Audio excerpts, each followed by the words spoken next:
Good afternoon, everyone. Let me thank you for joining us. Also want to thank Dr. Toomey, GEMA Director Chris Stallings, our Insurance and Fire Safety Commissioner General John King for being with us today.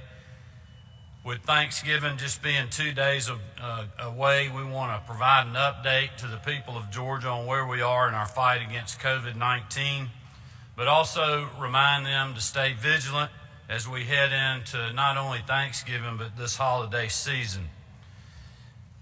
On the good news front, the state continues to maintain an ample supply of PPE that can be deployed at a moment's notice to support our frontline workers and healthcare facilities. As of yesterday, we continue to have between 45 days and 2 months worth of supplies in each of our primary PPE categories, which includes masks, gowns, face shields, gloves, and other critical supplies. We've shipped nearly 8 million masks, over 287,000 gallons of sanitizing gel, more than 19,500 hand sanitation stations, and 52,000 face shields to our schools to ensure a safe return to the classroom. We are also prepared to support our local partners in the coming months as we continue our response to COVID-19. In recent weeks, we've been in constant contact with hospital CEOs throughout the state to maintain an open line of communication to hear what they're seeing on the ground. The state continues to keep hospital and long-term care facility staffing as one of its top priorities in responding to COVID, and we continue to work with Commissioner Frank Berry and the Department of Community Health to shore up staffing resources through the end of the calendar year to support our hospitals as well as our long-term care facilities. By the end of 2020, we plan to allocate a total of $250 million to staff augmentation alone. The Georgia Department of Public Health Commissioner Dr. Kathleen Toomey and the Georgia Department of Insurance Commissioner General John King and their teams have been working very hard to put together a comprehensive plan for vaccine distribution. We remain encouraged at recent developments on the vaccine front from Pfizer and Moderna, and our team has been meeting regularly for months to ensure that we're prepared to shore and ship the vaccine. I want to take a minute to commend the Trump administration and Operation Warp Speed on really an incredible work on the vaccine and how they have been able to get this vaccine ready in historic and record time. And I know that Americans and Georgians are ready for it. And as soon as that supply is ready to be shipped, the state will be ready to deploy a safe, effective vaccine. We'll also be providing updates in greater detail on our vaccine plan in the coming days. However, today we want to focus on the Thanksgiving holiday. We all know as the weather continues to turn cold, more people spend time indoors, and we've seen a rise in Georgia cases in recent weeks. In light of that, with not only Thanksgiving, but Christmas, Hanukkah, the New Year, and other holiday celebrations right around the corner, we're asking all Georgians to continue to do a few simple things to help limit the spread of the virus.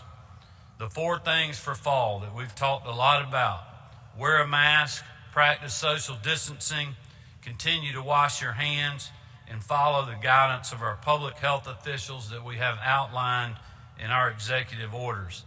And I know that Dr. Toomey would be very upset if I didn't mention the 5th point, and that is, if you have not done so already, get your flu shot so we can do our part to prevent a twindemic of COVID and the flu happening at the same time.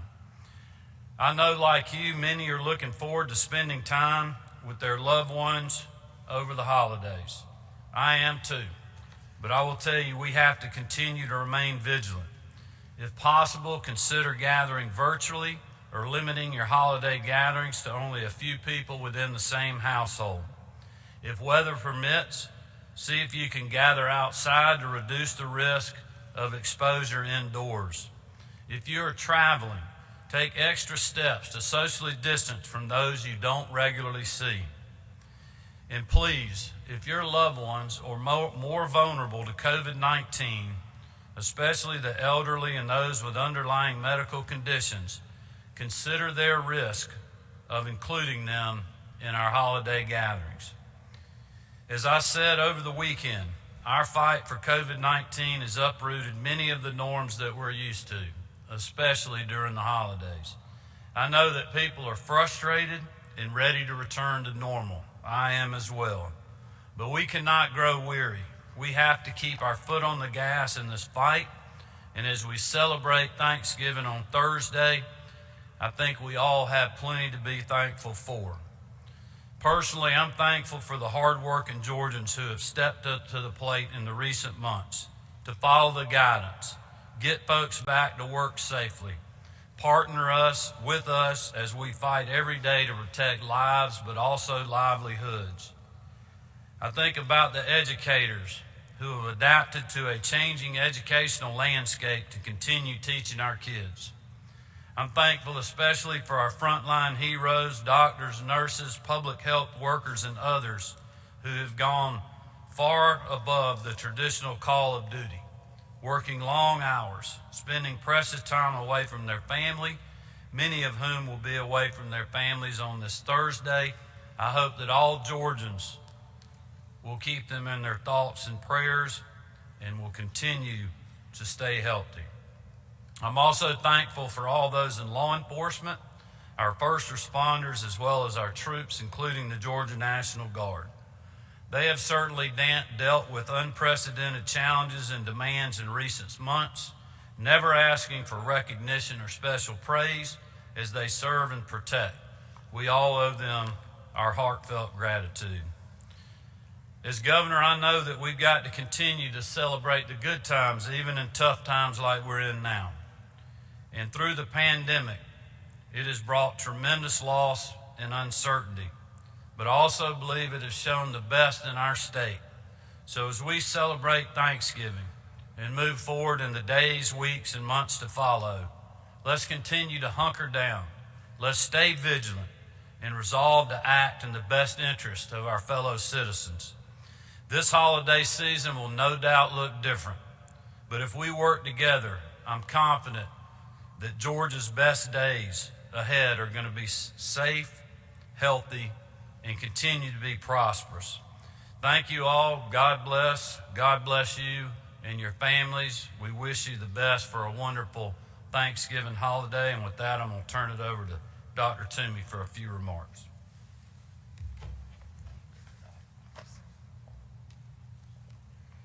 Thanks so much. I just wanted to reinforce a few things that the governor said. We're coming on to this holiday season, Thanksgiving this week, and we've seen every time we've had a holiday that our numbers increase. Right now in Georgia, we are still lower than in other states, but we've seen a steady uptick in cases and hospitalizations and deaths. We can stop that if everyone follows those guidelines. Those 4 things for fall: wear a mask, social distance, wash your hands, follow the guidelines, and of course, get a flu shot. It's not too late. The fact that it's November does not mean we're out of the flu season. In fact, we are just going to be beginning the flu season. We've had very few cases yet. It's as important now as ever to follow those guidelines.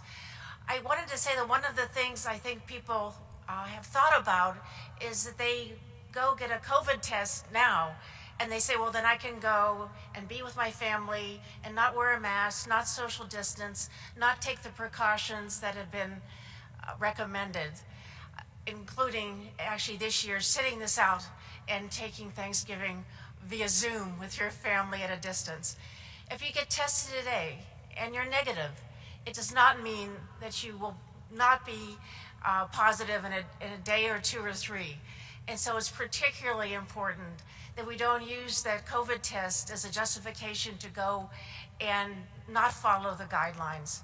In the best of all circumstances, try to stay away from members of your family that aren't immediately living with you for their own protection and your own safety as well. But if you must get together, and I know it's very hard because this is a tradition that we all value so much, please follow guidelines, socially distance, even wear a mask within your family. If possible, eat outdoors. Keep silverware separate.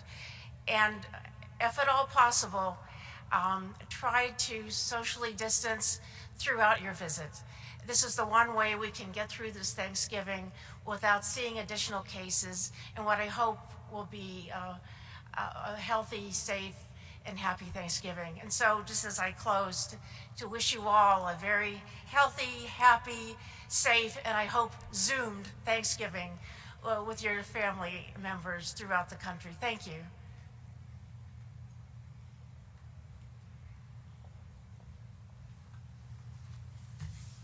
All right, well, thank you, Dr. Toomey, and certainly appreciate you and the whole team's continued efforts 24/7 as we fight the pandemic.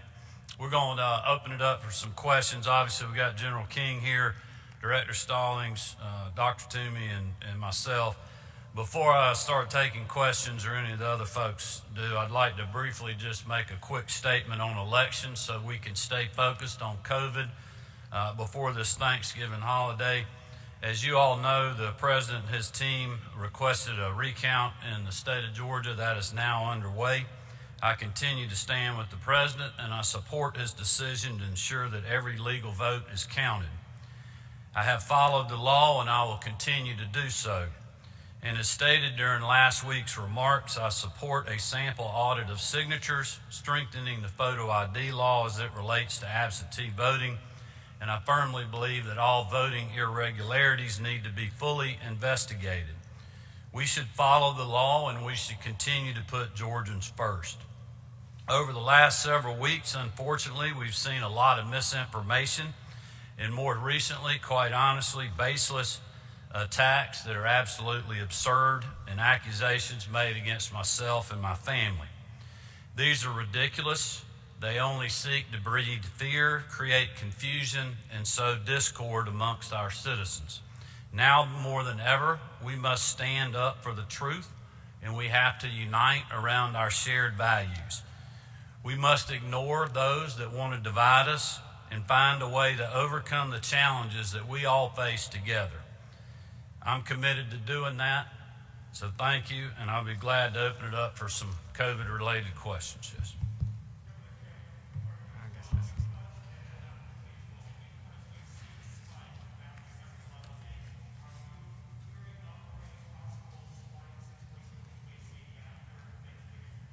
Well, I'm glad to let Dr. Toomey speak as well on this. I would say that we have seen historically with COVID, which is not a long history, but we know that after these holidays, and especially when people let their guard down, that it creates bumps or spikes. And we're certainly, seeing a bump now. I think the good thing for us with where we are now, our guidance hasn't changed in a long time. So the guidance was the same basically in July that it is right now. So it's our people, the people of this state that did what we asked them to do. They were part of the solution, not part of the problem, to drive our numbers down, to drive our hospitalizations down.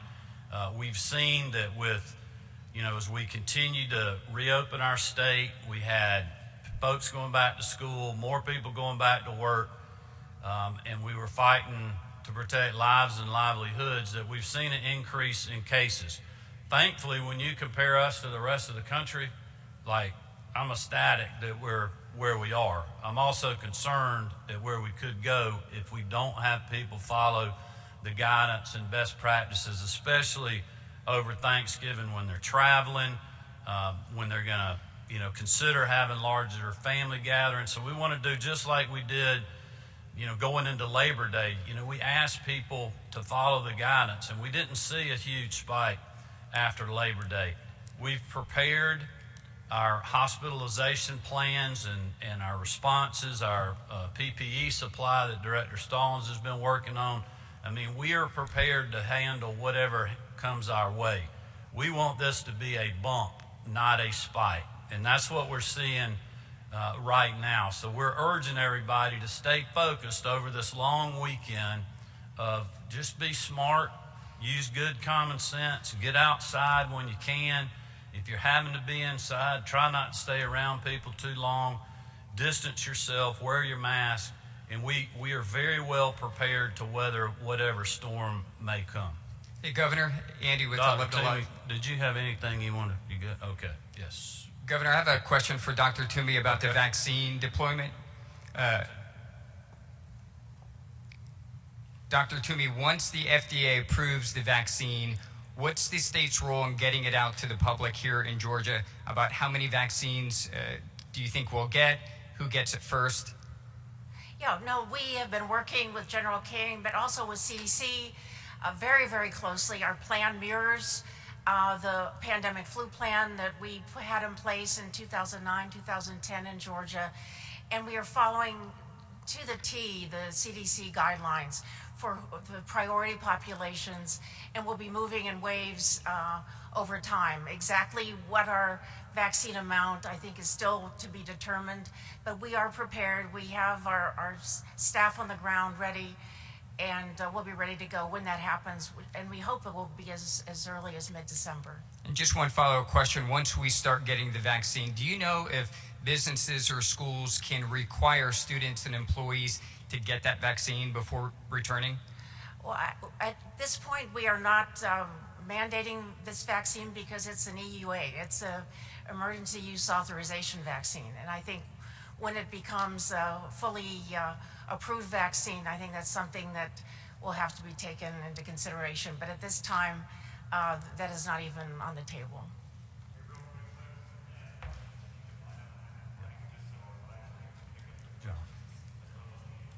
Let me just say this on the vaccine distribution plan. I had a great update meeting this week with Dr. Toomey, General King, and the rest of our team that's been, they've been working on this for months. So I just want to let General King give you a quick update from the overview of the meeting, building off of what Dr. Toomey said. Good afternoon. My name is John King. I'm Georgia's Insurance Commissioner, and the governor has tapped me to coordinate with all the various departments in our state to make sure that we have a seamless transition between CDC and FDA and the logistical support required to sustain. So the plan, the federal government has been unprecedented. Operation Warp Speed, General Gus Perna, who's leading that part of that effort from the federal government, has been unprecedented in the level of detail. The challenge right now, our plans mirror what the federal government has asked us to do. Dr. Toomey and an incredibly talented team has submitted that plan to the federal government. CDC has approved Georgia's plan. And right now we are fine-tuning the locations across the state to make sure that we take into consideration the vulnerable groups of our community, the folks across the state. Is geographical, but also, we know we're going to have a limited number of doses initially available, and we're working through those numbers. Right now, we don't know that exact number, but we are working through the system to make sure that those vaccines are delivered so we can take care of the most vulnerable members of our communities. Those folks have been locked down since March. Please also, pay attention to what Dr. Toomey and the governor has asked us to do. Dr. Fauci recently said, when you're waiting for the cavalry to arrive, you double down. You double down in the things that you need to do to protect your force. As a cavalry officer in the military, that makes a lot of sense to me. So we can't just, because we know that the vaccine is waiting, it's coming, we can't let our guard down. And so but we have to take care of these limited doses that will initially come to us, to the most vulnerable members of our communities. So we're working with Commissioner Berry and his team, with DCH and the Public Health Department, and also our partners at GMA, who are going to be the cornerstone of our distribution plan. And I'll just say this too about vaccine. Once we can get through the Thanksgiving holiday, we really want people to focus on following the 4 things for fall, to make sure that we don't see a big spike, that we can get on the backside of this little bump that we're having now. But we're going to continue to message on the vaccine distribution plan. So we're going to be talking a lot about that in the days and weeks to come, and you'll see a lot of John King, Dr. Toomey, myself, and the rest of our team as well on that. Okay. This is a question for Commissioner Toomey. Commissioner Toomey, can you talk about now with the state statistics with the antigen and the PCR tests, how you are judging where we are? It seems that when you combine those numbers, that the number of infections is very high, that it has grown about 80% since the beginning of the month. But it seems like the positivity rate is no longer a useful guidepost. Can you talk about how you judge where we are? No, we're looking at all of those things. Thanks for asking that question, because that's something that we assess, and we assess by county as a collective, both the positive PCR as well as the antigen, which are presumptive positives. And just to be clear, those antigen positives are dealt with just like any other positive. We do contact tracing. We follow up those contacts. You may be aware, because of the increasing numbers nationwide, CDC recently came out with some additional guidance about case follow-up to really focus on some of the highest risk settings to do contact tracing. We aren't quite there yet in Georgia, but when we reach that point, we will follow those guidelines as well. But we look at the comprehensive positives, both the PCR and the antigen, and those are on our website as well, but they are followed up just like any other positive. With that said, do you believe that positivity rate on just the PCR test has any use anymore? We look at that by county, combining both, but they are right now calculated for the PCR. If you look at what's happened, actually, it's been interesting over the last week or so. The number of tests have gone up dramatically, and our percent positive has declined, even though we know we're having increase in cases. And what that is this Thanksgiving increase in testing and a demand for testing that I briefly talked about, that it's important that we don't get a false sense of security, that we get tested and then go off traveling. Many people have traveled to other areas of the country with much higher rates of COVID, and again, the concern is always that they may bring that infection back. So I think it's important to look at that. We are looking at that as part of our comprehensive approach to how we graph that, and we are following the guidelines of CDC and other states to see how we incorporate those two measures together, not separately, but comprehensively look at it. I do want to say actually one more thing about the vaccine. Once the vaccine is rolled out, initially to vaccinate the vaccinators, but also for the most vulnerable, we can't stop remembering these basic public health measures that must continue until everyone is vaccinated. And I think, again, there's this false sense of hope that, oh boy, in December 15th, we're going to get this vaccine and people will start getting vaccinated, and we can just forget about wearing a mask and socially distancing and washing our hands and all the things that I know everybody is tired of hearing me say, but we have to continue that throughout the whole vaccination campaign, which will likely go through much of the spring and summer.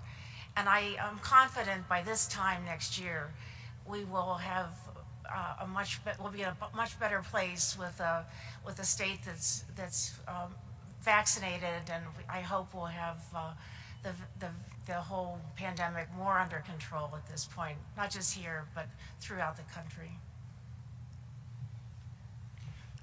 Governor, just a quick follow-up.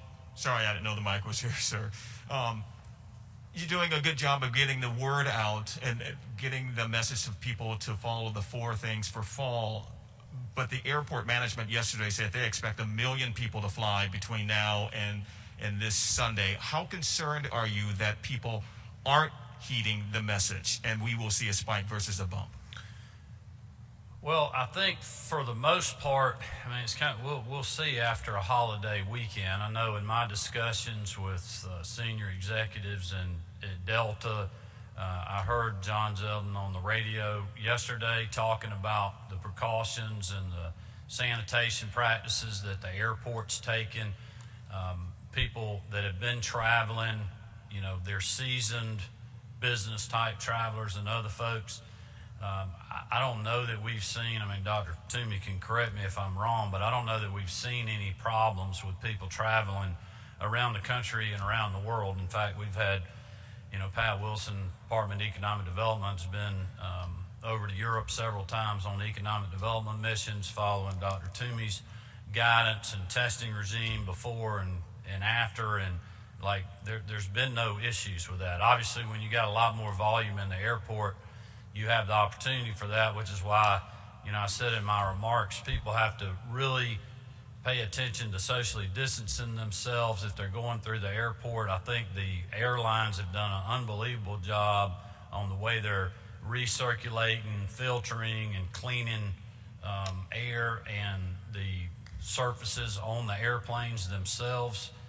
Their employees have done a great job, so I'm not too overly concerned about it. I don't think it's going to be any worse than having a lot of people that were traveling, you know, over July 4th weekend or Labor Day weekend that were, you know, packing the coast or state parks or anywhere else. But people, if they follow the guidance, you know, we can help limit the spread. I mean, it's a virus. It's going to spread. We're not going to stop it until we get the vaccine, and we continue to just keep the fight for, you know, months ahead.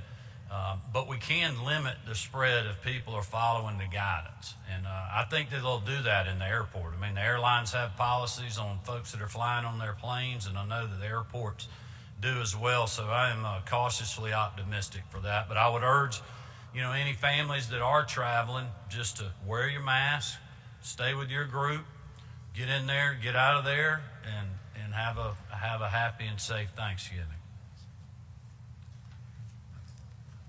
Governor, we got the latest White House Coronavirus Task Force report this morning. As you mentioned, it says we are doing better than many of our peer states. However, the trend lines look kind of ominous. And it says that now is the time to take greater steps toward mitigation. You haven't really announced any new steps that the state is going to be mandating. Why not? And do you think any are necessary? And what would need to take place for new steps to be put into place? Well, I don't see any reason to take any additional steps right now. As I spoke earlier, we've got plenty of capacity. We're in constant communication with our hospital CEOs. We're watching, you know, not just one number, but every number daily. Dr. Toomey and her team is, and I am as well. Our guidance is the same, you know, that it was in July. It's the same that it was, you know, before kids went back to school and after, when we didn't see any sort of an issue. And it's the same that we're seeing right now as we've had, you know, this little bit of an uptick. But make no mistake, we're not seeing a spike here right now. We don't want to see one. That's why we're urging people to follow the guidance. You're also seeing, you know, other cities and states that have been locked down constantly that are also facing threats right now. Parts of New York, we're talking about San Francisco the other day. I mean, it's a virus. You know, we are taking the take in Georgia that we have good public health guidance, that Dr. Toomey and her team and a lot of other people have worked very hard on so that we can protect livelihoods, but also lives against the coronavirus. And that's what we're continuing to do in our state. And I don't think anybody on our team's at the point now that we need to consider anything other than what we have in place.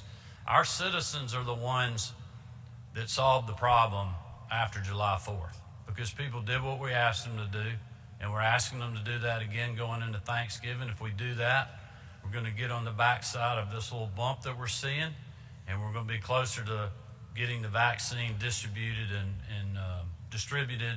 people getting vaccinated.